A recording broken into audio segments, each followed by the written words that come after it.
Me sitting here being a real life individual,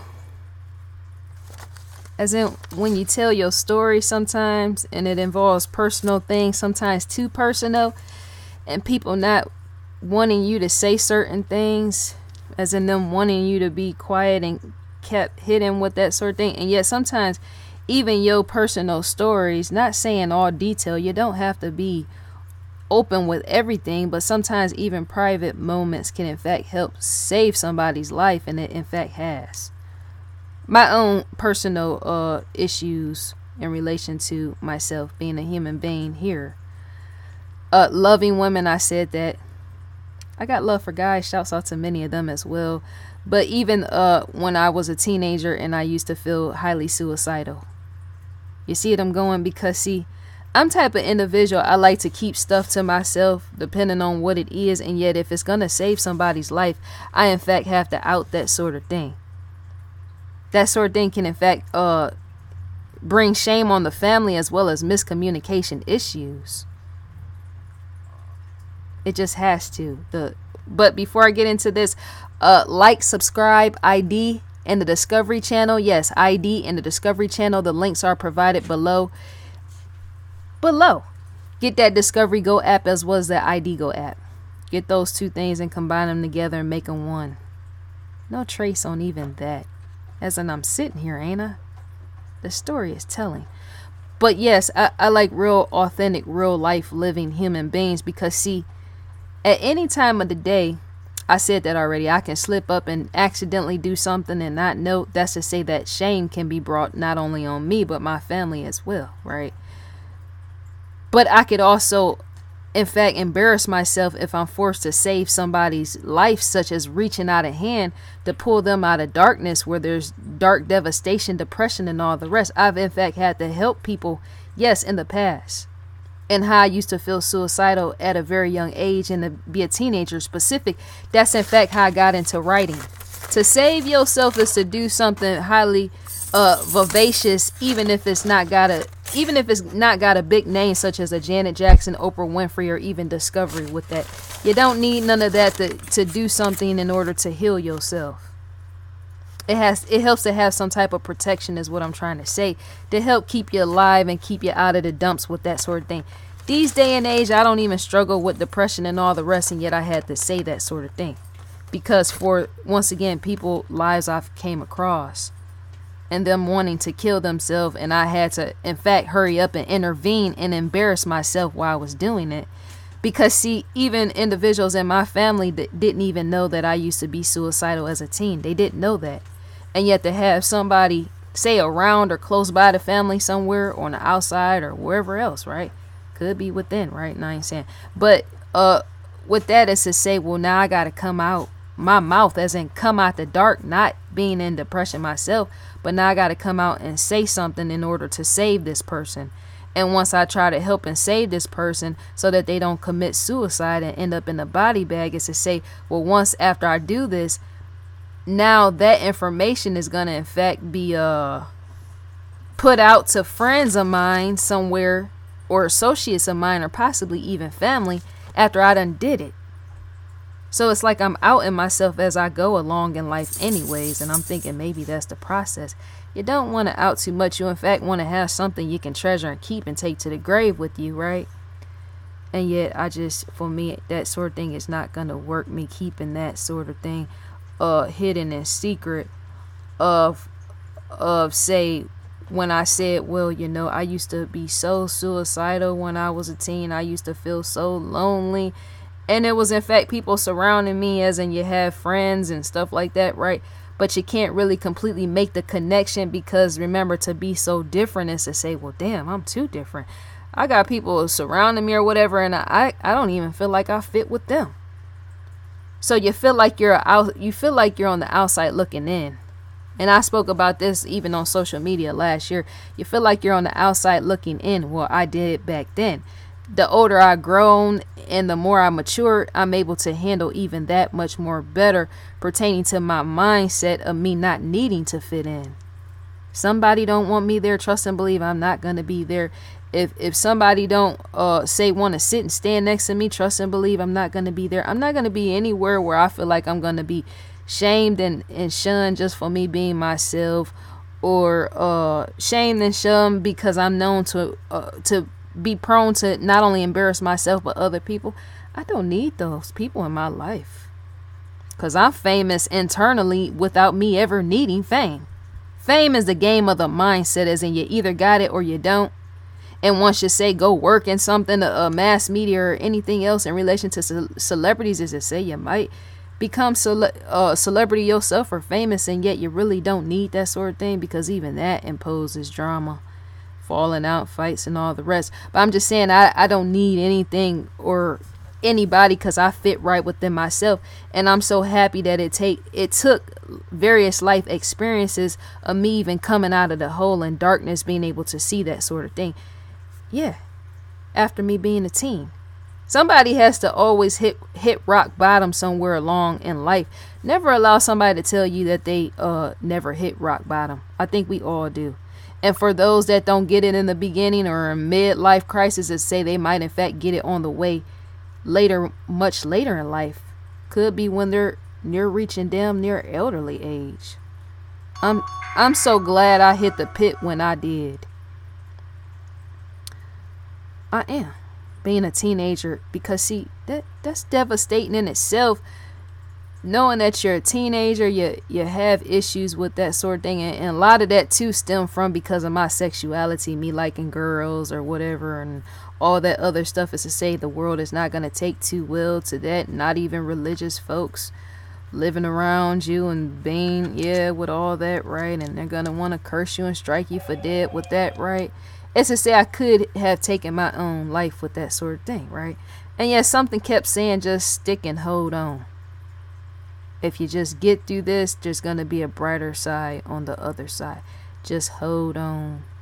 Hold on for a little while. The whole time I was going through the dark and the dreary devastation of feeling suicidal and wanting to end my own life, and me writing about it, and even some of my writings were in fact found, right? I don't have none today. But some of them, yes, my suicidal writings and me not wanting to live, and I just wish I was dead. And I used to repeat that on paper over and over. And you got to be careful what you wish for with that. The law of attraction and manifestation with that. Being careful what you wish for, because to wish too much for death and wanting it is to say, check out where Tupac Shakur is. He's dead. He wasn't asking for it, but to portray and put out death so much, as in you're calling it out, you're calling it back to yourself, putting it out in the atmosphere that, I know I'm going to die. I know I'm going to die. I know I'm going to be dead sooner or later. I know that death is coming for me and it awaits for me. It's to say it's going to come, because you're drawing that to you. That's in fact what you're doing, which is why I couldn't get out of the hole in the pit in which I was, because I was so dark and grieving in my own death. Me being the walking dead zombie I was, and yet never used drugs and all the rest. I was just darkly depressed, right? It's to say even death was on the way for me, as in coming. I could see it on the way. I mean, I can feel it, because once again, the manifestation was in fact there, me putting it out on the paper. I just want to be dead. I hope I could be dead and nobody ever find me when I'm dead, and this and this and that. I was playing more into that darkness and the depression, which was sending me much more lower and lower and dreary with that. That just has to be stated, because that's how it happens. To tank is to fall all the way down until you start talking light in yourself. Talking light, self-fulfilling prophecy is in fact there. It in fact exists even within you, because this universe is made of various forces and not just one. And you're drawing stuff to you, and more so light, even though you're not being able to see the light and not being able to find it, discover it, right? Why it's within you, because everything comes from within you to begin with. Even some of these corporations, agencies, and all the rest, Janet Jackson or Oprah Winfrey or even Discovery, a lot of times certain things get as big as they are, and they do is because that sort of thing was implanted inside of them from birth. They just had to force the thing, as in be the vehicle themselves enough to see it within themselves to bring it to the light. And even when it comes to being a dark hole, you have to start saying, once you're in deep depression, you have to start saying, I'm going to get out of this. I believe that I can get out of this and life is going to be much more better and brighter pertaining to even my future. Because see, once you start doing that, I got to a point where I was severely saying I was God. No, not the God above us and not all around us, but portraying myself even in my own mind that I am in fact a God in order to get myself out of the pit. And I was forced to do that because there's a boldness in that. You're not saying that you're God. No, you're not saying you're God of this, because I didn't create all this, the atmosphere and all the rest. But I had to put myself on my own little pedestal, even to bring me up out of darkness and despair and all the rest. And you see where it got me. You see where it got me in doing that. I in fact was saying I'm a God. I'm a God. I was meditating on even that. I wasn't saying I'm the God of the universe. I wasn't saying I'm the God that created all the human beings and animals around me and the trees and the air with atmosphere and all the rest. I wasn't saying that. I was saying I am a God standing here. I'm a God. Because see, to know that there's a God that lives deep within you is to know that that God is in fact there. Right? So what is within in fact has to come out, as in be pushed out. Even light itself, once it's been buried, you have to reach for it because it's been buried up underneath. You just don't know that it sits there and awaits you. It's like a jewel or a pearl or something that gets hidden, or a diamond, and you have to reach for it. And it's undetected, not by even just your own eye and spiritual identity, right? Because we all spiritual beings. It's not only just you not seeing it and it being undetected, right? But it's sometimes undetected by outsiders, because a lot of times outsiders view us how we perceive ourselves to be. So if you feel like you're loom and gloom and in the dumps, is to say people gonna view you that way, right? And so I kept putting myself on the pedestal. Yes, I did. That's a shame report, as in people gonna hate and spit on me for that and possibly fuck off with even them on that, because it got me out of the hole, as in it was something I was in fact forced to do, as in it transformed me in doing it. It in fact transformed my whole everything, my whole being, as in I'm changed and yet not completely, but my mind state and all the rest has in fact been altered by me doing that practice. I'm a God. I'm a God. Every time I felt down, I'm a God. I would go over in the corner somewhere, yes, with meditation and be quiet with even that. I'm a God. Pertaining to God is within me, right? So to form a connection with God even being within you, it's to say you got to speak that out until the light comes. And you're coming out the pit in the hole. And as you keep doing that, you're going to keep rising and rising spiritually. Not physically, no, spiritually, right? You're going to slowly come up out the dark, deep depths and the pits and sorrow with that sort of thing. But not many people going to take the chance to do that because of forms of religion. They fear, well, if I do that sort of thing, call myself and say that, call myself a God and say that I am, it's to say I'm trying to reach to be on the level of God. I didn't say that. I'm saying reaching for the light within, which is God. The connection. Making a pact, no, not with the devil, but the universe or God, whatever you choose to say it, you being a man or woman. Making a pact with whoever created this universe and saying, I am God. So whatever is packaged out there is also packaged within me. Yes, the universe, earth, atmosphere, and all the rest, we are in fact one. We are in fact one. So, I don't know where my phone is. So I in fact must own that. My phone is ringing and I don't know where it's at. So I must in fact own that. Let me pause. Where is that phone at? Let me pause 1 second. I hate when that phone be ringing. That's why I put it on silence. Silence, I did in fact do. But that's in fact the issue that even Oprah Winfrey herself, when they were saying, religious people were saying, well, you know, she doesn't practice Jesus. But now she, over the years has been doing Greenleaf. So maybe she does. And yet she presents herself as a God or something like that. Because there's light even in that. To say that you were created by something is to know that sort of thing. In fact, place something within you. That form of connection. And if you forget that the connection there is to say you're going to be in the pit. And yet people do different things differently pertaining to even a strategy in the makeup. And I don't mean a MAC department, as in what you put on your face and cover up and all the rest. Some people, in fact, like to be real, as in a strategy of my own, even how I do stuff, right? Law of attraction, The Secret, drawing stuff to you from out in the atmosphere. Manifested all type of strange stuff to me. That's how it happens. Coming out the pit. What you believe, what you perceive is what you in fact become. So if I believe that I'm never going to be this and then my life is going to go in that angle.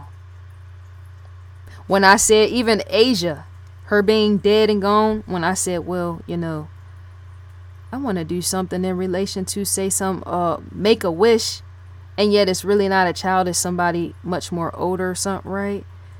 And doing a love shout out, and then she comes into my life a little bit later, right? That's to say you done manifested. I myself have done that sort of thing, right? It's interesting how I see individuals and they be going through all type of stuff. Anxiety. I had that in 2018. Anxiety. Who doesn't? Because to know that the world is unpredictable, and I'm not even ashamed to say that. Well, I struggle with anxiety because stress is real. The number one reason why too I have anxiety and deal with that, not just because of stress, because life is too unpredictable. You have somebody that they're here one day. Just when I spoke about Asia and her dying, yes, I knew that. Yes, I felt that death was coming, as in it was on the way. Even she knew that sort of thing.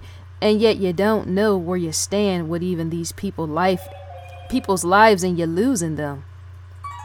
You can't predict and dictate the time, and saying that you're standing next to somebody and you're becoming real close with them, and then they all of a sudden die, such as lose their life is to say you're gonna feel off track with that sort of thing. Some people in fact feel unbalanced with that sort of thing when, say, they're forming connection or a bond with somebody, and then that person goes off and die, or say they connect with this or that, right? And they're doing it, whatever it is, right? And then whatever is taken away, whether it's the losing of a job, whether it's the losing of a home, whether it's losing of I don't know, what do people lose? Some people have been known to lose their homes and stuff in fires and floods. You got stuff like Hurricane Katrina. Them victims are, in fact, I seen it with my own two eyes, Hurricane Katrina victims, where this guy is so deeply devastated in his own anxiety issues. Now he in fact has PTSD. A hurricane victim, white guy, I saw it. Documentary to be specific, because I have to be a researcher even in that, with public relations added on top. It's to say you're gonna see things and know and speak about it, right? So the man had PTSD because of the Hurricane Katrina coming in. Some people weren't used to a flash flood. That wasn't even a flash flood, that was massive. But him having to live with himself after that has happened. That's the unpredictable of life, because for even him, he was sitting in the four walls of his home one minute, and then next thing you know, water was rushing in the next minute.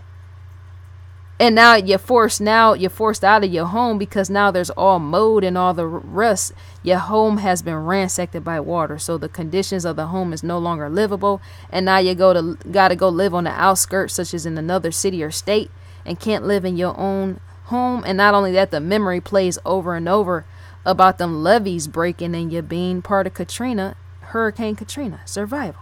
Remember, I had a friend years back that in fact survived living down there, where she had even seen dead bodies floating all around her. This was going on during Hurricane Katrina. She was in the middle of it. She could have in fact died. Matter of fact, my mother and her mother they went to school together, right? But she said she seen dead bodies of babies, little babies, and even newborn babies floating in the water right past her. That's going to mark off some anxiety or something. That's what it points back to when I was saying about the unpredictable nature of life, and you're not knowing where you stand, or if you're able to even stand still with that, because you don't know what life is going to bring and knock you off the track with that sort of thing. You don't know. So that's in fact why I can be prone to anxiety as well, as in I'm cool one minute, right? And then I'm over here having a conversation about some business in relation to this, and then I'm doing whatever, strategizing with that, and then somebody call on the phone, and then I feel like I want to go off because they're talking about something else that has something to do with not me, somebody else. and it's either some drama or something crazy, right?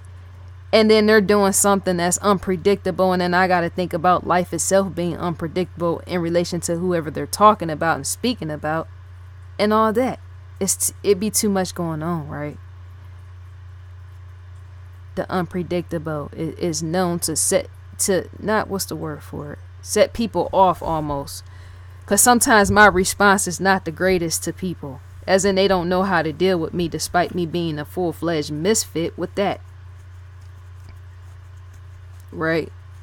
Because sometimes I don't know how to respond because how life is responding. Today you wake up and it's one way today, and then tomorrow is not going to be the same because every day is not the same.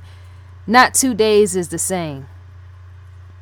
And yet, once again, it's all about perceiving in your perspective of the day-to-day and even the day-to-day affairs.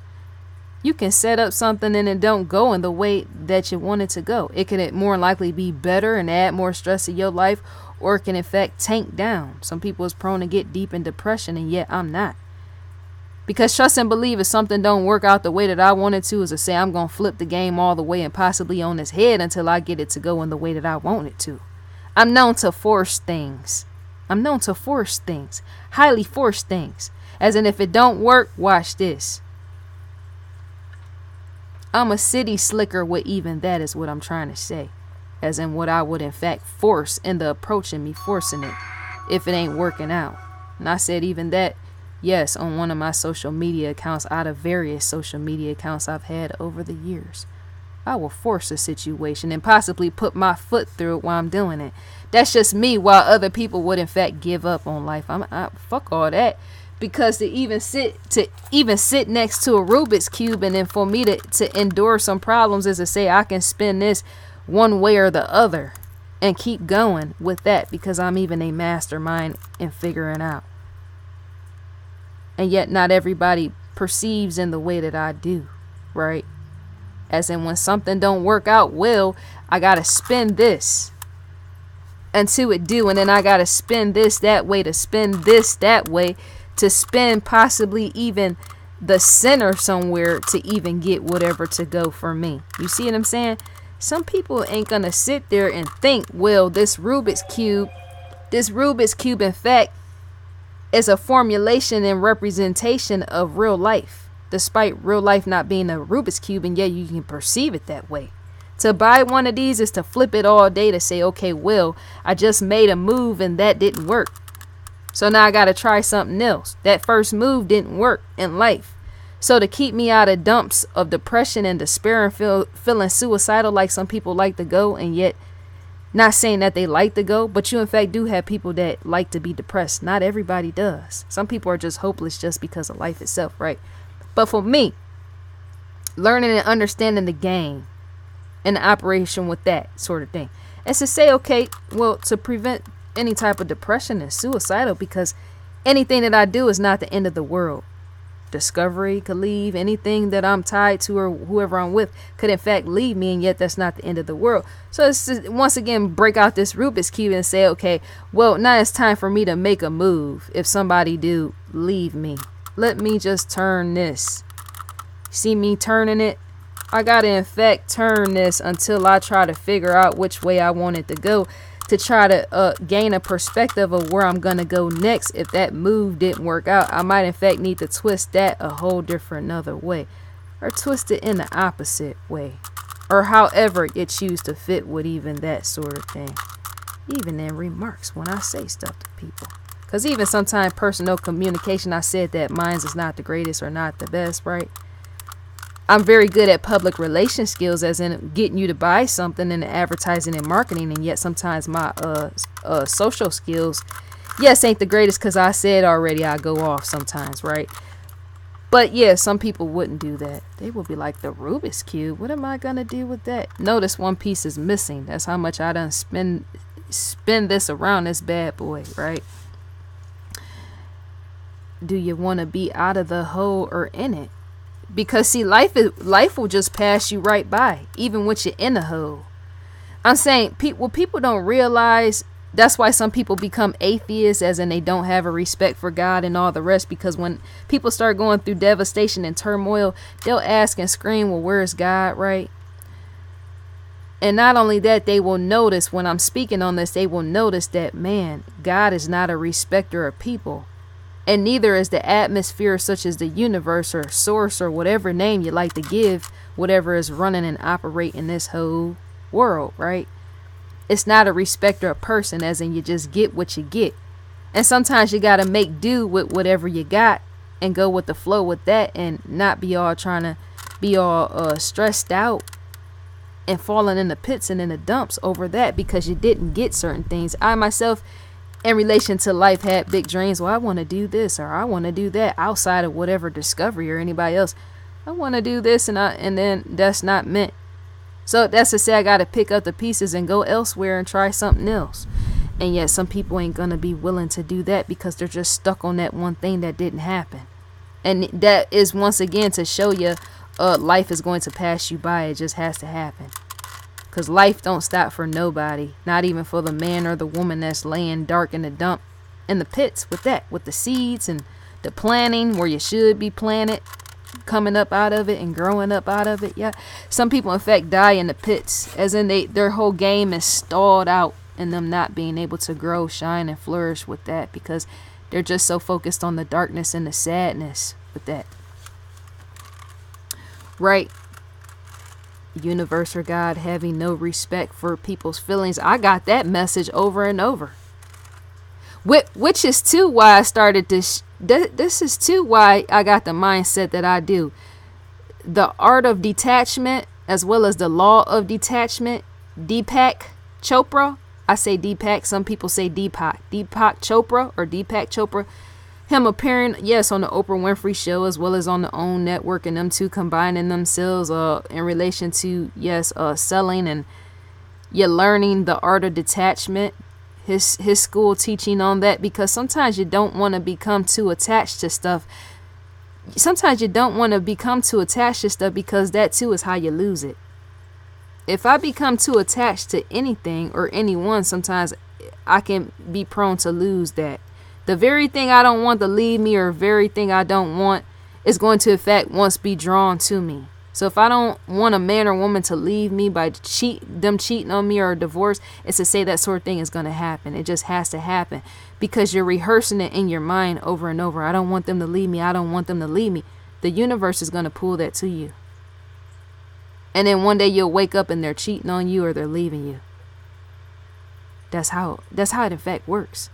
People oftentimes don't believe in this, what I'm speaking on in relation to remaining detached. Remaining detached from the very things that you want in life. Remaining detached for what it is you already have. Having somewhat of a detachment, as in you're showing people that it's there, or you know that it's there, or even if you're marketing and advertising, but you're showing it or whatever, even if you're in love or got a husband or wife, you're showing them there, and yet you remain emotionally detached from it. Some people don't know and possibly can't learn and understand the separation process of that. You're separating from something while being with it. Even lovers. Sometimes even consumers, when they become attached. Michael Jackson fans, how many of them in fact was so attached when he died. Many of them in fact committed suicide because they wanted to go with him, right? They didn't understand the law of detachment or the art of detachment. One or the two is the same thing. It's still a law. And you're practicing that. And even Deepak Chopra would in fact teach you that. Oprah Winfrey had in fact learned that herself. That's why Oprah is known to be what is called stoic. Stoic is S-T-O-I-C. Stoic. That's once again when you got business operations going and all the rest, and you're selling stuff and you're driving sales, it's to say you got to pull out of it sometimes, being emotionally detached from it, because things are not gonna always work in the way that you want to. And yet sometimes people in fact lose their mind and all the rest, and possibly everything else when they don't. Some people go devastated when, say, even if you got something like the OWN network and that comes later, but you had the Oprah Winfrey Show before, and say you lost consumers after you left and closed out the Oprah Winfrey Show, and now you got the own network going and people are not tuning in the way you want to be too attached to that is to say you're going to lose your mind slowly, because even that's going to be a crack on the self-esteem. You're being a Oprah Winfrey or anybody that famous, and say the media public is watching you, and not only are you forced to go on an interview and say speak about who's not watching you and how you can't gain sales in relation to your own network or something like that. And you got journalists slandering you and ridiculing you and all the rest, is for you to pull out emotionally. The emotional detachment, despite you being attached to your very own product. People a lot of times don't know that even in real life, them having something. Well, I just bought a brand new car and I hope I don't tear it up. And then the car done flipped over. Because they're too completely attached to it. Remember I said that. To be attached something is to in fact push it away from you. Because that's how the law of the universe in fact work. The universe itself, God, whatever, right? It in fact works like that. There's an operation of the universe in what you're drawing to you. Damn, I just bought a new truck and I hope or a motorcycle, and I hope I don't mess it up, and then next thing you know, somebody come along and hit it or something with their door, and then the whole bike just fall over. And it's got dents all into it, right? Helps to remain detached with that sort of thing. As in, you love it, you got love for it, but you're not gonna be all heartbroken and devastated once it's taken away. That's a no-go, because that will kill you much more quicker. And I didn't even understand that as far back in my younger years and days when I was feeling suicidal with that. So with me dealing with the anxiety, I'm forced to practice that over and over, the law of detachment. I don't have a choice, because to be too prone to anxiety, and then life being too unpredictable, and say you become friends with somebody and then y'all fall out, and then they in fact are pulled away from you, as to say you're gonna have emotional issues trying to see your way through with that after they done left, right? So I just always try to remain detached, even in relationships where I love you, I see you, hello, and bye-bye, right? That's what everything that I do. I can be doing this, discovery, whatever, all day and night and still be emotionally detached. You just can't tell. Because people will say, well, you're advertising and you're marketing and all the other stuff in relation to this, so you are highly attached to it. No, I'm doing it physically, yes, and somewhat mentally, but emotionally, my emotions are locked out by the form of logic, because I allow my logic to override I allow my logic and reasoning to override my emotional capabilities, which is sometimes when I get on this camera, I sound real bland and dry. Sometimes that's purpose, yes, but not all the time. Because sometimes to be too born and created in logic, and you using more logic than you use emotions, is to say it's gonna make it sound like that logic, too much of it being there on my own end, it's gonna make me sound dry sometimes. Because see, emotional people are known to emotionally react to everything, which is why sometimes they sound more lively, because they live based upon all their emotions, and yet I don't. Not anymore, no. Not after me learning what I did, and it helped even took a Oprah Winfrey, even her own motto with that in relation to me learning the teachings and all the rest. I had to learn that along the way. That's not something that came naturally, no.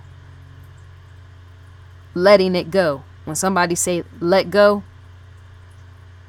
when I was told by somebody that in fact worked for a famous celebrity, when they had told me let go, that was a few years back. Let go. And that too, the art of letting go. Just letting things be as is, as they will, and accepting what you can't change, and not only that, accepting certain things that's not meant to be in relation to the outcome. All serves a purpose when it does, and it will, even sometimes temporarily or permanently, right? Gaining acceptance with that. But yes, anxiety is one of those things that I deal with on a constant day-to-day basis with any affairs in relation to what I'm doing, because this whole unpredictable of life, and you don't know, well, who's gonna call you about what done got messed up, is to say that's knocking me even more off the track. Well, goodness, can y'all just fix it over there? And then by the time I say whatever, it's to say I'm going to scream and go off by then. Because I'm like, damn, there's no predictability in this. I was speaking about this the other day. I can't seem to get some predictability. Why is that? When it comes to life, why ain't it like that? Sitting there talking to somebody one day and then they just drop dead the next day. That's too unpredictable for me. And I was saying that, well, I need an anchor. I need something to hold on to. Let me hold on to something. I don't mean a slave ship boat and a chain and all the rest with that tying me down. But it helps to have some type of anchor or something. And for me, writing is that. When I said about me when I was suicidal, writing is in fact my anchor. It helps to keep me somewhat weighted while I'm set afloat. And yet it don't have me all out here, with that, because that will kill you just as quick. You're not having an anchor, something to hold on to keep you weighted down with that, and not just be free floating, flying everywhere. You always need something with that, because people have been known to commit suicide with that, them feeling they don't have anything. When I hear people, why I don't have anything, as in I feel like I'm just existing. That's where that come from, that not having an anchor, something to do to not only free your mind in the realm of escapism. Not saying you're trying to escape real life, no, but sometimes having some distraction or something there in relation to you doing work with people or teams of people, or having a hobby, or you're doing volunteer work, or you're doing something to get you out of that mindset of frustration and feeling down in the dumps and the pits, or even possibly going to help somebody outside of yourself, because even that could be an anchor by ways of God or something. An anchor is always needed with that. So, yeah, because back in the day, I used to be like severely worried. Sitting worried about everything. How you worried if the sun gonna come up? And yet I would. Well, is the sun gonna come up? Is it gonna shine today? Is it gonna be nighttime? Is night gonna fall? And not only that, while the night is falling, is the night gonna crash in? What's gonna happen? That's too much anxiety. So yeah, I think that's all to be said. But I do, in fact, try to eat healthy, rest healthy, as well as try healthy meditation. I advise you, the viewer, to do the same. Have you or somebody you know, in fact, struggled with suicidal feelings and the awareness with that, or anxiety issues? I want you to leave it in the comments section. There's no shame involved in that. And as I go, I'm going to even speak more deeper in relation to not just that, me bringing up the anxiety even more, but other issues, personal issues too, in relation to selling yourself and how you sell yourself, as in how you can sell yourself, as well as form connections with other people, such as brighter people, unique people like you, and yet they might not be completely like you. And yet even to do selling with the process of that, it's to know and understand how to do that, even in the advertising, pinpointing your personal issues and making even it more real, authentic, and true, where people like you can form a connection because they say, well, she's like me, or he's like me. And yet they don't shun themselves for that. And yet I feel sadness, or I'm weeping in the darkness with that because I feel suicidal, or I feel devastated because I'm grieving over a loss, or I feel sad because somebody done died close to me, or I feel sad because I don't have the things that I want to, or even the money, homes, and cars that I wish I had. People feel shame about all type of things, and it leads to depression, right? And yeah, for me to sit right on this camera and keep it all the way real, even pertaining to what I got and what I don't got, or the way that I feel, or I'm having a panic attack or anxiety issue, is to say I'm just completely here real. Because I ain't going to walk past nobody that's feeling suicidal and me not try to help them get out of the hole. When I told this one individual, nope, you got to go to therapy. Sorry. Try again with me on even that. Sorry, you just got to go. Because for your kids or whoever to walk in a room and see you hanging or something by ways of suicide or something, it's to say that's going to be the last memory that they see of you when you die or when you committed suicide. So, nope, you got to go to therapy. It's many individuals like that I've came across. And that's just me. So if I gotta embarrass myself over even that, then I just will do and will. No will involved. Because to save lives and even the awareness to say even suicide, with people thinking that, and yet they don't tell other people. And I'm thinking, why not? Because they could in fact support you with that. I might in fact draw up some non-disclosure paperwork myself in relation to who I tell. Non-disclosure court documents over me telling somebody in support, look, I feel suicidal, I feel depressed, and all this other stuff, and I don't want you to tell nobody with that, because a lawsuit can come with that, and you telling what I'm telling you, right? Keeping it personal, right? Non-disclosure paperwork can come with that sort of thing. Celebrities have been known to do that, and they do, to keep that sort of thing out the limelight and media, drawing up non-disclosure paperwork and stuff like that being undisclosed, which you can't tell where some big caliber, huge celebrities have felt suicidal, and they ain't gonna never say it, right? The public don't know, right? And so, yeah, I can't get with that, because there's all type of reasons of why people be wanting to kill themselves and all the rest, right?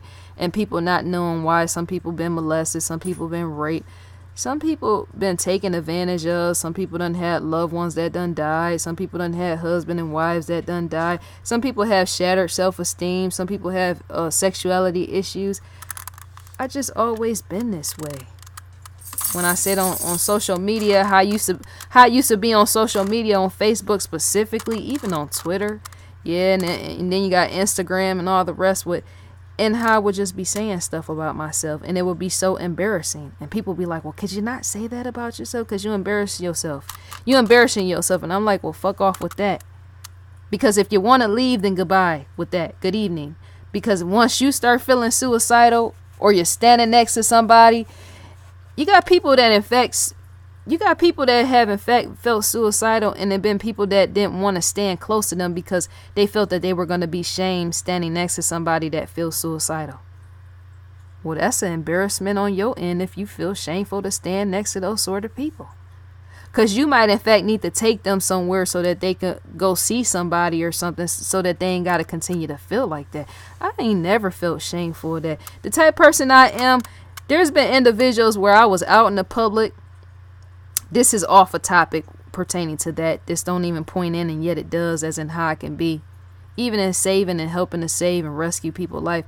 When I was in Miami and this guy was drinking, right, and he was drunk and he fell out his chair and cracked his head open. He was still alive right in front of me, right at my feet. And I dropped down. Basically, we wasn't that far away from each other. But to drop down is to, yes, try to help even him where other people didn't. They stood watching me trying to help this man. No, when somebody falls like that, you're not supposed to lift them. No. Being a good Samaritan, you can in fact get sued for that, right? Trying to help somebody when they fall or something like that, and they're bleeding and the blood is gushing out and all that. I was trying to make sure the man didn't die, because to knock and bang your head against even a concrete ground or something like that is to say seizures can come with that sort of thing.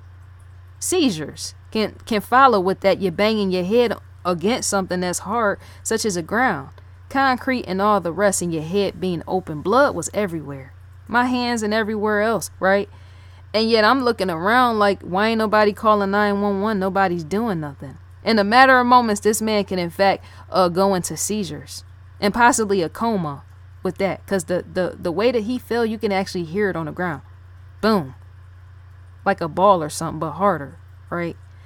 And so nobody was doing nothing to help this man. And yet I was the only individual that was. And then another individual walked up to me and asked me what they could do. I'm like, well, paramedic, somebody please. You don't do that type of stuff. You don't leave people to be dying, because see, I wouldn't want nobody to do that. Whether it's my grandmother, my mother, my father, my auntie, my uncle, my brother, or my brother's kids, or any of that. I wouldn't want somebody to see that sort of thing happen. Somebody be drunk and then they just bang their head real hard the way that I felt it when he hit his, and I wasn't even that far away. When he fell right at my feet was the fall right in front. I can feel it on the ground, the vibration of his head hitting the ground. I'm like, if somebody don't do something, this man is going to in fact die. And I ain't going to be able to live with myself knowing that I didn't try to help him. So no, I didn't move him or nothing, but I did in fact allow him to lay on me. With that, somebody might say, well, he could have had HIV or AIDS. He could have, well, that just would have been the end of that on my end. At least I can die saying and telling God, well, I tried to save somebody and I caught HIV and AIDS in the process. Because I wasn't about to sit and let that man just die in a tragedy of that. People go into convulsions from banging their head like that. And yet nobody in the atmosphere cared enough to even try to help him. It took me screaming out for them to get the paramedics. Me and the other individual. Because they was confused. They didn't want to touch the other individual that walked up to me and said, well, what can I do? They didn't want to get involved, and yet they felt, I could tell it was kind of leeriness in their eyes, but there was also a fear. Because they didn't want no lawsuit or nothing or anything like that, right? Of them helping physically. Because see, to lift somebody off the ground like that, as to say you can in fact crack bones in their neck or in their back or something could be damaged, right? And so with me, I took the time anyways, as I was just like, well, fuck it on a chance with that. Because if that man died, at least he would be dying in my arms and not say just dying off where other people left him. Because if I would trust and believe, if I would have walked away from that man, they more than likely would have left him to die, as in perish off with even in his blood.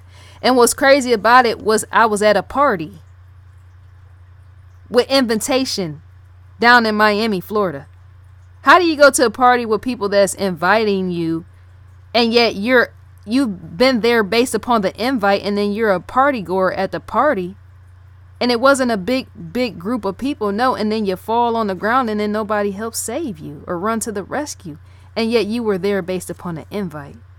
That shows you don't need those type of people. And that individual that I was surrounding with, with the invite and got the party invite to go, I no longer talk to them. Because of that being one. And another reason why I no longer talk to them, because they were shaming and shunning me because I tried to give money to a homeless man. Yes, that was sitting outside of a gas station.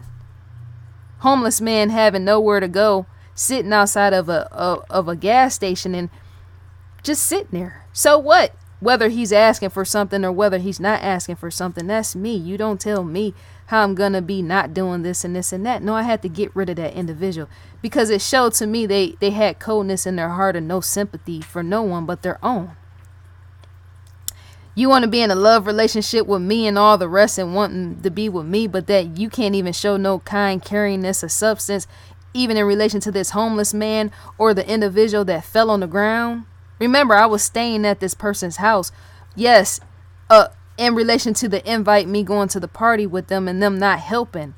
How am I in a city and state that I don't even live in trying to help somebody else that's on the ground bleeding half to death, and yet you are in fact living there in the same city and state where this man had fell? I don't keep them type people around me. And I try to keep it as real as possible, even blunt in me telling my own end of the story with even that. How it can be. Because if anybody at any time of day start feeling suicidal around me and depressed, I know at any moment somebody's going to run off and try to possibly shame them instead of giving them some help. Counseling services with that sort of thing. Taking them to the hospital with that sort of thing. Helping to solve that sort of thing, as in the depression and the suicidal issue with that, making them go to Alcoholic Anonymous, making them go to rehab. I'm all about finding the source, the root issue of the problem, and getting rid of it, as in not getting rid of it completely, but trying to heal somebody wholesome, as in solving and resolving the matter, which is causing alcoholic addiction or drug addiction or feeling that you're worthless or suicidal issue and all the rest. I'm about solving and resolving that, which could be why more than likely I'm with Discovery, as well as up under Branch, the OWN network as well, because even that's Oprah Winfrey's line of work. Behavioral sciences and resolving issues and matters and putting things behind you once you became wholesome and healed, and yet bringing it back out sometimes to help other people outside of yourself by telling your story, being with the organization like either one of these people, even Janet Jackson, with that sort of thing. Being a supporter, lifelong supporter of even Janet Jackson, where even she struggled with depression and sometimes don't openly speak completely, and yet she has, but not fully on the throttle. So yeah, I'm gonna close this video out because it's over the count with that. Not a drum set, no. So tell me, once again, how did you ever feel in your world and life? Because we all have faced depression. I've heard individuals, yes, tell me to my face, not once in life have I ever been depressed. And I'm like, well, who are you trying to lie to, me or yourself? Because every human being has, in fact, faced some type of turmoil that left them dark sadness and grief with that. So are you afraid to face self is what I'm asking. I'm going to make a part 2 about this video on a whole different, completely opposite day. But for right now, I'm going to close it out. But yeah, let me know how you have felt. And if you don't feel depression in these days and age, as in you're too busy or whatever else is going on to keep you out of sadness and darkness with that and the loom and gloom which arises with that, it's to let me know how have you handled it. Because even I can remake a video pertaining to even you, a viewer, which you might say as in the ways of what can work to even solve and resolve other individuals' issues of depression coming out of the pit in the hole. So leave something in the comment description. Do you know anybody that has committed suicide or anything with that? Let me know. So right now it's live now. American Monster investigation discovery logo sits right up in the left hand corner. Yes, it in fact does. Recommended for you. Shouts out to Paula. Add to favorites is to click here. You can in fact meet a description right here in relation to each show that you scroll over. Evil Lives here. Fatal Vows. Homicide Hunter. Yes, featuring Lieutenant Joe Kenda. Yeah. The Perfect Murder. American Monster. Twisted Sisters. You can barely see that. Unlocked episodes. Cosby has in fact been pushed up some. Yes. American Scandal and American Scandal. You can click here to add to your ad to watch later, right? That's a good one. That's a very good one. Seeming all the court matter and a scandal in a jail cell which awaits with that sort of thing. No leather involved, not even BDSM. Dear Cosby in the luxury going for broke with that. There's more shows in the advertising and marketing team department on my own end. On last night, Fatal Vows season 6 episode 8. In Plain Sight season 1 episode 8. To get into this is to be discovered. Not your own end, but slightly yes. Once you put in your provider, you're going to be able to gain access to the other side of what is here. Being able to see. That's a resolve as well. Clicking into something on the key and getting in by ways of your own provider. Yes, some unlocked series. Rediscover. I say rediscover. Rediscover. Unlock series right here. Either one of these you scroll on to is going to provide the goods. We're deep in the ocean, but not in the hole. ID Go, original series, same thing. Scrolling, scrolling, scrolling. Found a match, which means to stop. Yet not a box set. Schedule preview.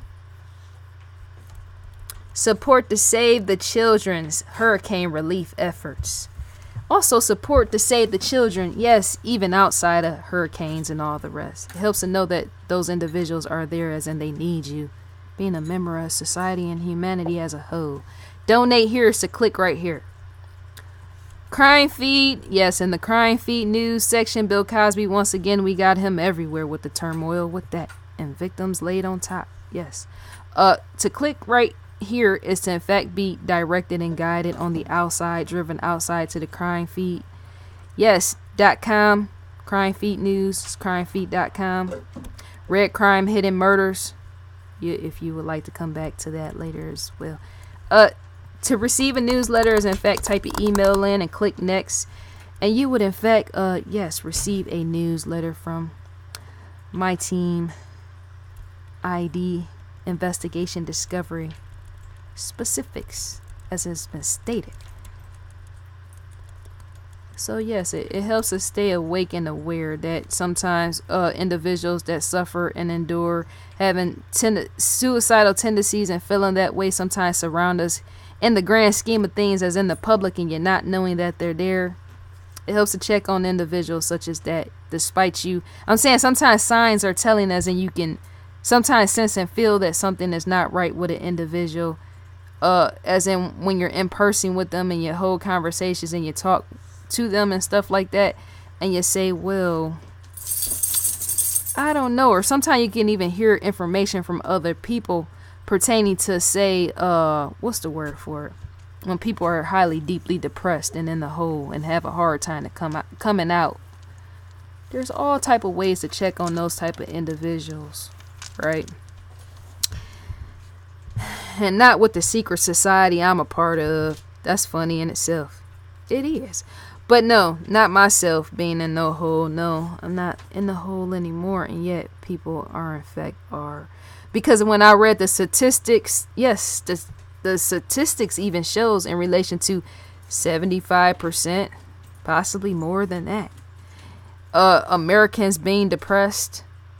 That's why many people, in fact, flood the block as in wanting to see a lot of entertainment and being entertained to escape that sort of thing. The depression and the numbers being high. Yet you can only run so far away. It helps to try to once again resolve those issues. Put a little bit of you watching TV and you listening to music and all this, doing all this other stuff, walking up and down the street. Yes, loving entertainment and watching MTV and BET. Doing that a percentage of a day, but then also facing real life. And then not only that, if you need to talk to somebody, counseling or something like that, or just facing the issue, whatever it is, and getting it done and over with facing it. And then going back to what it is that you do, having fun with your boys and kicking it with your girls or whatever. Because if you don't never face something, it's to say you're never going to heal from it. And that's how, in fact, people die. So that's all to be said for now. I'm gone. I hope you enjoy your day, and I will, in fact, enjoy mine. I got to get me some Doritos with possibly some guacamole or some salsa or something. So, yeah, it's been love and it's all game. But I'm going to, in fact, try to make a part 2 video to this. That might, in fact, come weeks from now. Or possibly, depending on how I'm feeling, some days from now. I need to start add more to mix up everything. Missing children. I did that. I'm still doing that. Some real life stories, my own to be exact, putting investigation, discovery, articles and newsprints and all that, mixing it up, and not just having something just one way, because that's not gonna work with that. I don't know whoever else has issues outside that's watching this, that even them needing to hear my story in relation to that suicide, I said that, and anxiety and that. And not knowing the whereabouts where life has you as on a hold, or you're not knowing what comes next. So that's all. I'm gone for now.